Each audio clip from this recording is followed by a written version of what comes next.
So what is exactly ATS friendly? Do you have any idea? It just scans our resume based on the job descriptions, and yeah. Yes, I mean it's a tool. It's a Mhm. software they use. Usually, the HR people they use is called the applicant tracking system software Yeah. that helps to scan to the initially scan whenever the resume comes up, and it's a check some of the bullet point like it matches their requirement versus in the resume. Some Okay. of the keyword and experience, the skills, those things, and also some of the layout. The layout. So and overall it's give some rating on the resume, and Okay. if that's the rating, it's like they have some desired pass rating. If it's a pass, then they will check that resume to go through. So there is a more chance that if ATS pass the resume, it will go to the hiring manager. Mhm. Okay. If it's a fail, by default they just put it aside. Okay. So that's the first steps. That's about the ATS. So what exactly the ATS, the friendly compatible resume means? So first of all, it looks for simple layout. Mm-hmm. It means it's avoid any complex design. A lot of people they use like lots of tables, columns, and then some difference. It's complex, looks not clear. It's too much. So it doesn't, ATS friendly doesn't means that it means you have to avoid that complex design. Some Okay. tables, some graphics stuffs, some more colorful stuff, because they don't look for your graphics on your resume. They want the materials, the stuff they're looking for, your skill Mm. set, the keyword they're looking for. Okay. Okay. Okay. So it means it have to be very clean standard formatting also. Like Mm. sometimes we use like very fancy format of the your letter. It shouldn't be that. Okay.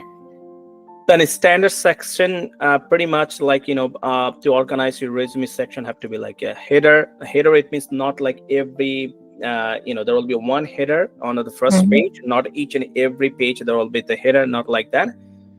There's no footer, definitely not footer. Professional summary, you can put professional summary.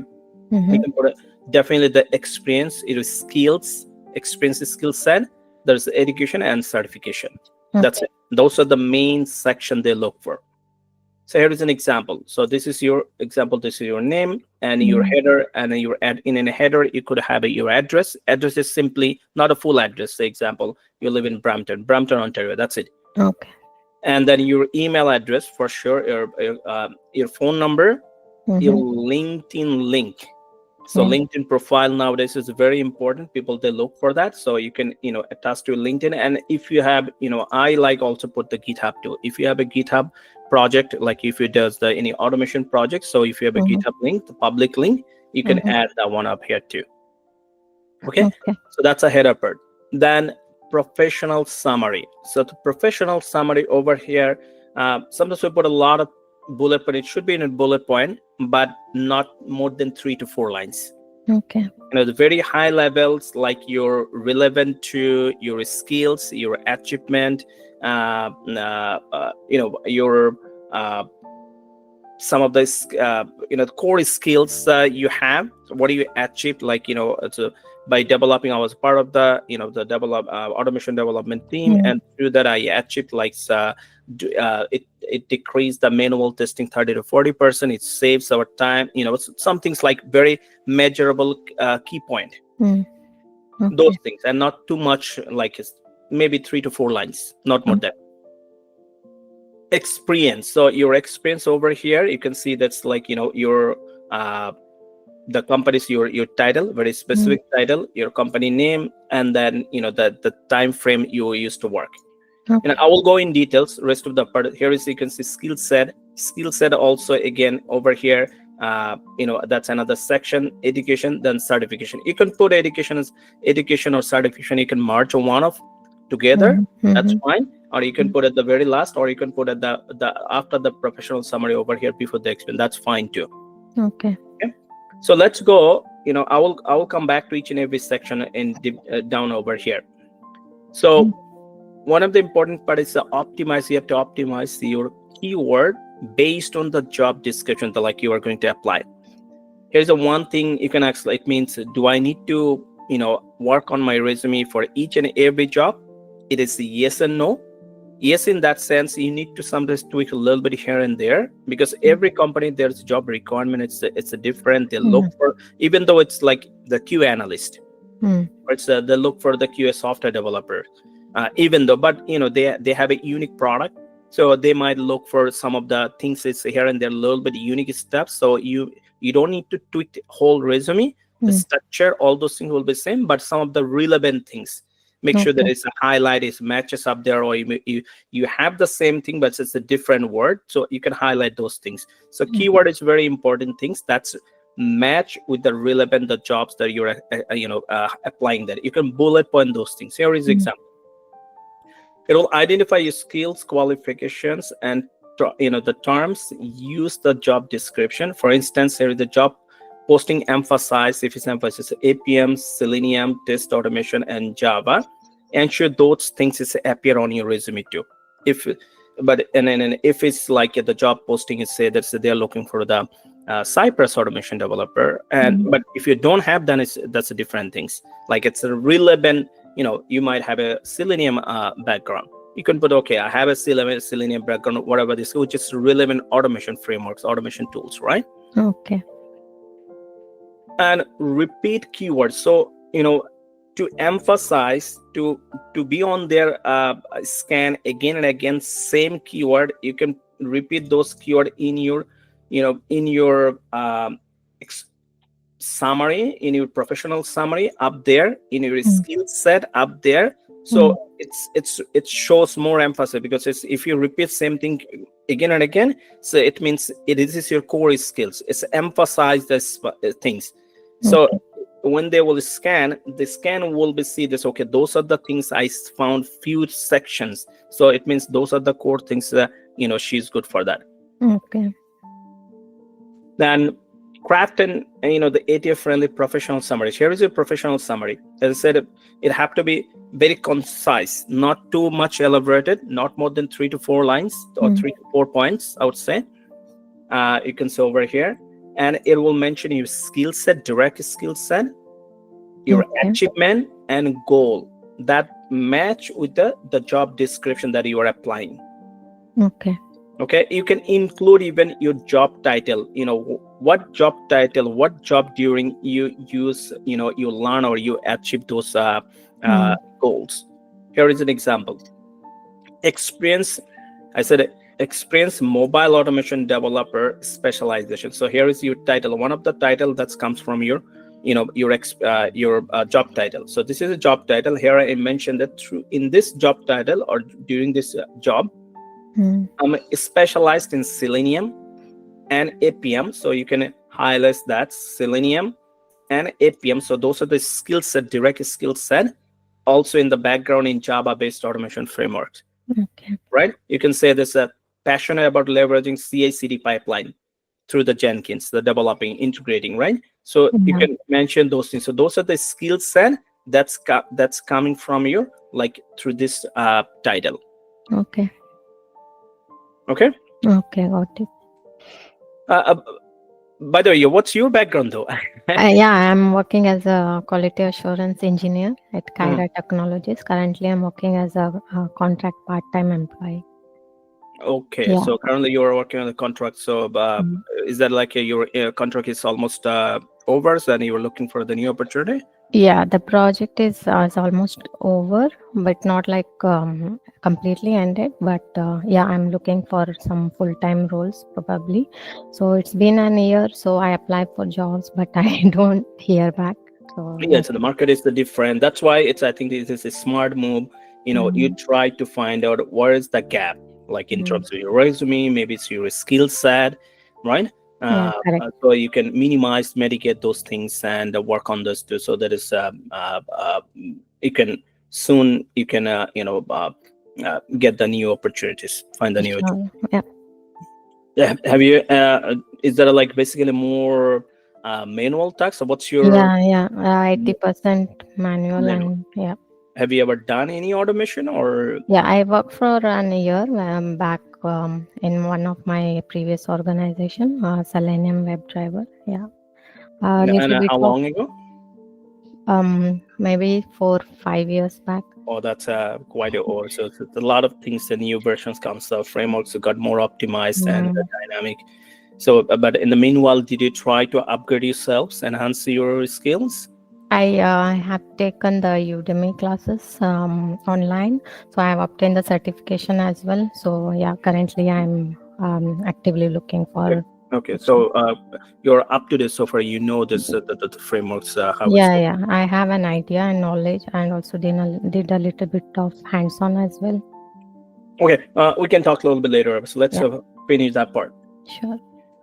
Because since this is example based on I'm giving it's like a Selenium APM, so I thought like, okay, let me know this. So what's your background? Others you probably you'll not able to sync with this. Hmm. This is just an example, and since I'm from the QA background, so those are the things it's goes with me, so that's why I put those as an example. Yeah, yeah, I'm familiar with these words. No worries. It's Yeah. right. Okay.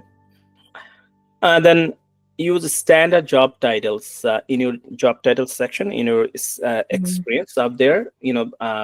Use a very commonly standard, say the automation engineer, QE engineer, rather than some people they say it's like make it uh, I mean QA, or QE something. I mean QA that's a valid and Mm. title, but not any fancy or complex to understand, right? So make it is if it's a, like even though you have a different title is giving, but it's which is similar, you can Okay. put the similar one. That's fine, because since it's searched by the tools, so tools have the data which is Mm. in generic data, not a the rarely data. So they will able to match with this their database with their data what's your on your resume. Okay. Then section titles, so use common headers like section titles I explained it, so the the professional experience or your experience skills education instead of alternative like career achievement. Mm. Some people they said career achievement, you don't need to put I mean complex this, and don't put in career achievement. Instead of that, you just put your professional experience, Mm. or your skill sets, but it's a very generic one again. Okay. And list relevant skills separately, so it means include in your skill set, say like over here, include your both hard and soft skills, your technical skills, programming skills, tools, different tools, align skills with the job posting. So again, every job when you're looking before you apply, align, you check back and forth, Mm. not apple to apple, but it's a close. You don't have to copy from their requirement and paste it up here, but you can find the relevant. See if they look for Selenium is based on JavaScript, but you have a Selenium based on Java experience, that's fine. Okay. As a hiring team, we understood that you have your efficiency in one skill set like the Java, you can pick up the JavaScript. Shouldn't be that difficult to pick up Mm. if you have Okay. experience, right? Nothing to fabricate it, but that's matched with that. But if they're looking for the automation, but you don't have anything related to automation, definitely it's not going to be, be it will not get the pass score, Yeah. because they will not find any automation, keyword in your resume, right? Mm. And here is an example. Skill section. So skill section I put like few sections very specifically, the automation tools, then you can put your automation tools, all the list. Programming language, all of your programming language. CI/CD pipelines, put the tools that you use. CI/CD, Jenkins, Maven, Gradle, whatever. Mm. Test frameworks, data driven, whatever the different frameworks you used or learn. Could be the keyword driven, could be more in the module driven, hybrid, all those things. The version control, it's GitHub, Bamboo, whatever Mm. you know.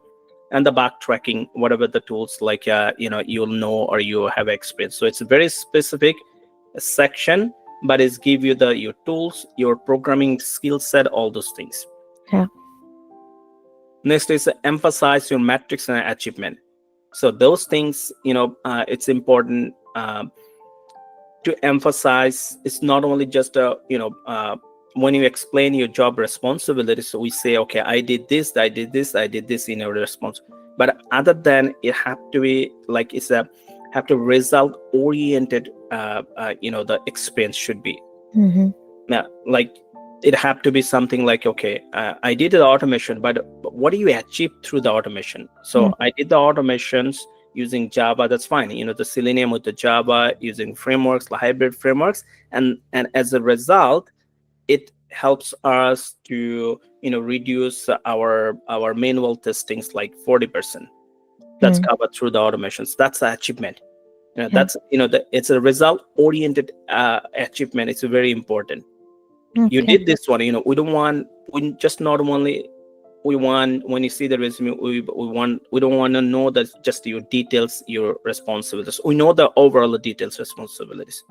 So I'm a director. I know when I ask take an interview, I know this overall as a QA person, what's the fundamental things you're supposed to have. But I want to on the top know what do you really achieved, how you help your team, how you help your organization, how you Mm. make value to the team. That's achievement. That's define that how help the team, how you help the company towards to their the goal, right? Correct. That's again, this is a result focused language. So use metrics, as I said, to show how improved efficiency, reduce the errors, or enhance the process, like improve test efficiency by 40% through the automation script. So that's Mm. specifically, that's 40%. Those things you will highlight, you can bullet that on your resume. Okay. So it will be highlighted. Okay, it will be captured. Even so when the actual person will read, catch, okay, what is the 40% about? Then I will read this. Okay, so it means it's really, she was involved with the project that's helped to save the time. So it means it's also help to release with more frequently. If it's a save Mm. time, it means your regression will take less time, so you can go more frequently release. So you're helping the company towards to have the more and more frequency, the release process, right? So something Correct. like that. So we want to see that.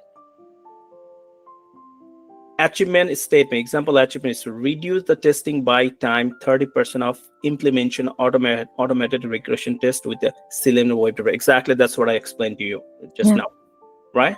Yeah. And then enhance defect identified by rate by the 20% through continuous integration testing. So that's another achievement. So maybe something like that, if you do even manually now most of the time, so you definitely through the manual tested, Mm. maybe so you involve with this, like to enhance their current after you join their current regression testings, Mm.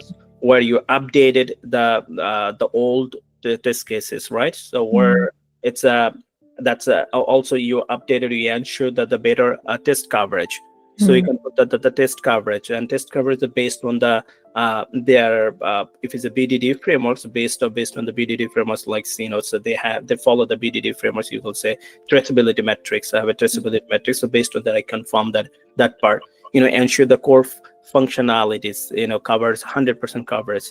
So those things, it's like you have to summarize, and you have to give that how you really help them to the team, that to ensure that you are a valuable team member. Okay. Avoid unnecessary formatting graphic, so just keep it. Sometimes it looks fancy that some puts the graphics, but this is not recommended. It makes complex, you Yeah. know so it's a plain text bullet. Keep on front size 10 to 12. That should be fine. That's the standard size that they look through the tools.